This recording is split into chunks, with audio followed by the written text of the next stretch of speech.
Hey guys, once again, welcome back to the Go and Chess Trio, and here we'll be having a look at a short and sweet game, again played out in the grand finale of the Magnus Invitational Tour between Dubov and Hikaru. Don't get confused with the names there, Blitzord and Hikaru. That's their usernames on Chess24. So Hikaru, I'm sure, is very clear, but Blitzord, that's Danill Dubov, the dynamic Dubov, by the way. And it's a short and sweet game. Nakamura went wrong somewhere, and we'll have a look and see where exactly things went wrong.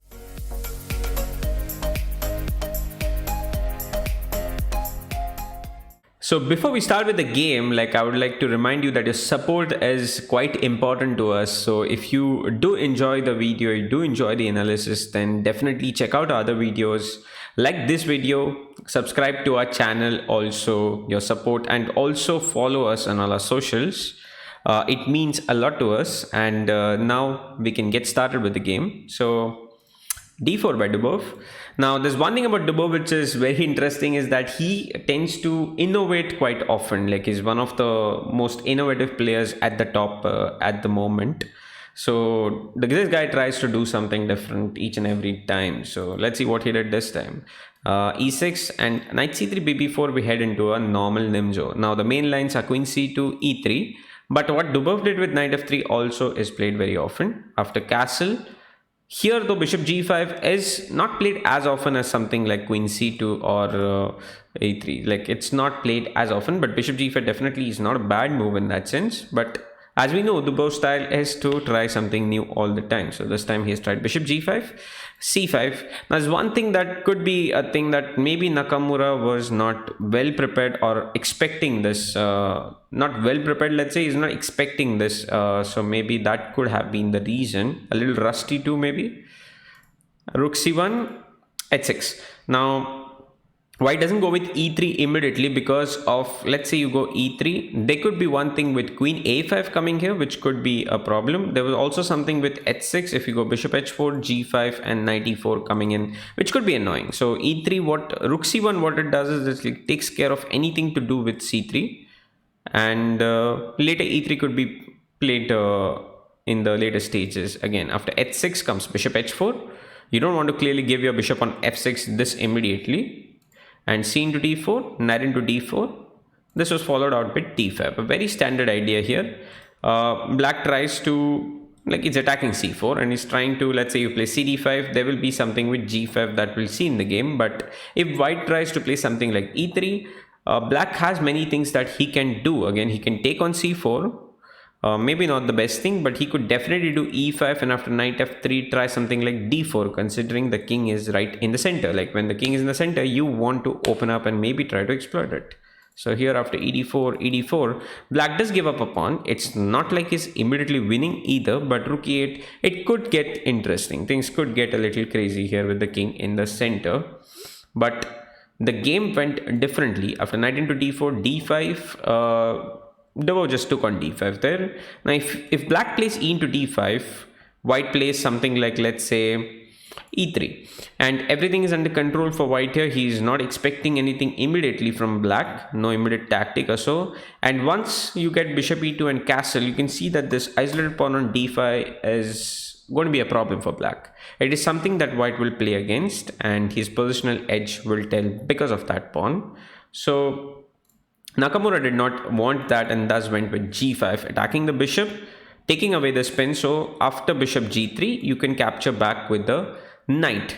But this was the critical moment of the game, I would say, because here Nakamura went slightly wrong. It was better to actually capture with the queen here, which attacks a2. Again, white is underdeveloped here, and black has made a major weakness here of his king with g5. He has completely exposed his king. So black is looking for possibility which are dynamic and something to do fast. He cannot really sit down and play positionally here because his king is way too exposed. So now knight into d5 is a very natural move, but queen into d5, let's say e3, queen into a2, and you win a pawn. This is the way the game could have gone. Let's say bishop d3. Queen into b2, and white could go with castling and give up a piece and play. This is just one possibility, but things will get really crazy here after this. But the second thing that white can do is queen c2, trying to hold on to this, but this allows black bishop d5, knight d5. White can go with h4, and after, let's say, knight into c3, b into c3, queen c2, rook c2, bishop e7, h into g5, h into g5. Now the engine says this is equal, but honestly speaking, like, white is having a lot of attack. Although he's a pawn down, like, you can see that there are so many things happening here which can be not very comfortable situation to be in for black. He's considering his three pieces are still sleeping here on the 8th rank. So now let's go back to the game and see where exactly Naka went wrong here. So after knight into d5, the problem is that white just plays e3. There is nothing happening on c3 immediately, and white has now, since the knight has moved, white has opened up possibilities of queen h5. h4 also is maybe played or may not be played depending on the position. Bishop d3, and all his forces are joining into the attack, and black is not immediately winning a pawn on a2 or not able to generate the play fast enough, like we'll see. Queen a5 was played out by Naka, like immediately threatening this, but Dubov just ignores it and plays bishop d3. So if you go knight into c3, b into c3, bishop into c3, all white does is just ignores it with king f1, and although a pawn down, these ideas are too much to deal with. There are too many threats here. h4 coming, queen h5, maybe supportive things like bishop e5 coming on the board. Black cannot really exchange pieces and help himself, like knight c5, queen h5, king g7, h4, and this is just blasting into the king side here, and black is not able to do anything productive. Let's say it does queen d2, a double attack. It's simply taken care of with rook d1. So not much that black can do to get back into the game. His king is just way too exposed, all because of the move g5. So if you play a move like g5, you have to be very accurate with your moves. Like, you cannot really slow down or play moves which are inaccurate, because then your king is exposed and that will be exploited by your opponent. So after bishop d3, rook d8 was played out, which was a little too slow. There were things that he could have tried, although black still ends up in a worse situation, like e5. White can just go knight b3, and after bishop into c3, b into c3, you cannot take knight into c3 because of knight into a5, and that simply wins us a piece. Knight into d1, and all we have to do is probably capture with the rook, and there's nothing much here. And suppose black goes back, let's say, with the queen. Now black has not won any material, but he has lost the pair of bishops, and again white's attacking possibilities with queen h5 and h4, which I think white has a choice. He can choose between either one of them. He would still just completely be crushing black here. I would not want to be black in this position. I don't think anybody would want to be black here, because king is completely exposed, bishop pair, and even if white castles, he still maintains a significant edge. So not a good ideal situation. Naka tried rook d8, for which again Dubov ignored it with castle, and after knight into c3, again we see a brilliancy here by this dynamic guy, because he goes with queen h5, ignoring this knight on c3 completely. I think this was not something that Naka expected at all, but the point is that b into c3 also is just simply better. Like, after b into c3, your queen can join into the attack, and that's quite strong.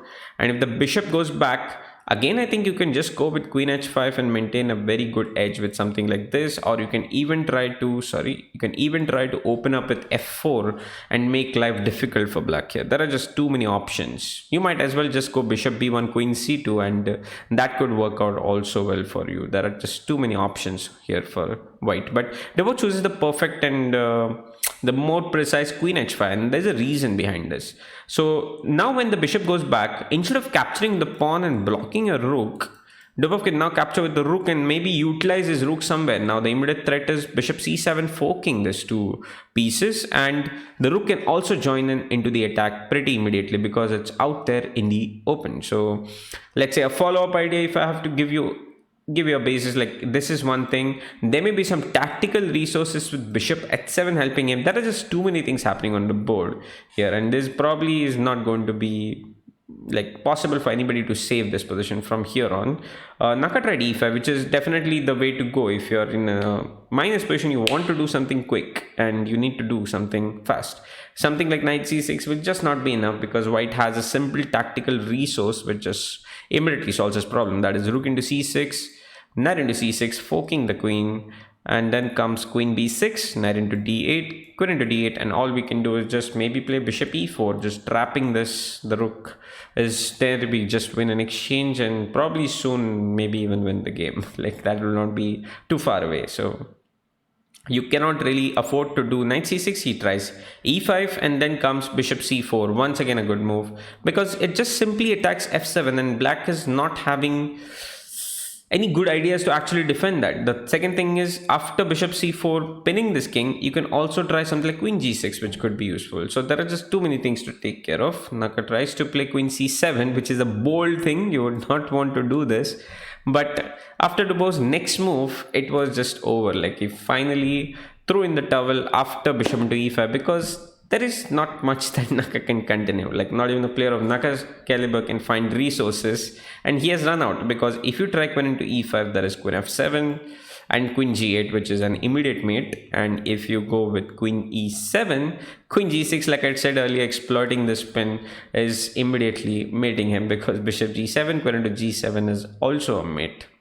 Now, it was an interesting game. Definitely Naka will bounce back in the next coming games, but it was an interesting game to witness. Maybe both, like let's say Naka is a little bit rusty in this and maybe he was not expecting it. Maybe he went wrong with knight into d5. We are not really sure, but Naka did come back well in the next forthcoming games and came back quite strong. So but we had a very nice game to witness here, which is which was very nice. Like it was a short sweet encounter and Dubov played very nice chess. We are hoping for more interesting games like this in the tournament also. So yes, we'll be coming up with more interesting similar kind of analysis in the throughout the entire tournament. The tournament is from August 9th until the 20th.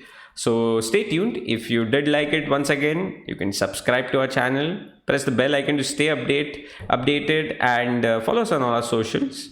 And I will see you soon in the next one. Until then, have a nice day. Goodbye.